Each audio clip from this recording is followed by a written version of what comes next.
Exam ഇങ്ങനെ തൊട്ട് അടുത്ത് വന്നിക്കണ സമയത്ത് എന്തിനീ പരിപാടി എന്ന് പറഞ്ഞ് പോയ പോക്കാണ്.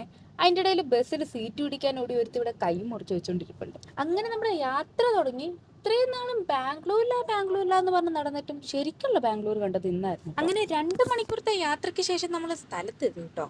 ഇവിടെ ഒരു പരിപാടി ഉണ്ടെന്ന് മാത്രമേ അറിയത്തുള്ളായിരുന്നു.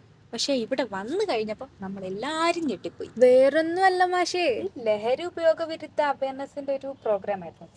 കർണാടക ഗവർണർ ഉൾപ്പെടെ പാർട്ടിസിപ്പേറ്റ് ചെയ്യുന്നുണ്ടായിരുന്നെങ്കിലും നമ്മളൊക്കെ ഇളകിയത് ഈ ഒരു മുതലിനെ കണ്ടപ്പോഴായിരുന്നു. വേറെ ആരും അല്ലെന്നേ, വിദ്യുത് ജംവാൽ. ഞാനടക്കമുള്ള ചുരുക്കം ചിലർക്കെങ്കിലും തിരിയണമെങ്കിൽ നമ്മുടെ അഞ്ചാനിലെ ചന്ദ്രുന്നേ. പിന്നെ പുള്ളീനെ കണ്ട് കാറിലും കോവിലും കഴിഞ്ഞ് ഫോണിലും കളിച്ചു കഴിഞ്ഞപ്പോൾ പുള്ളിയുടെ വക ഒരു ശങ്കൂതല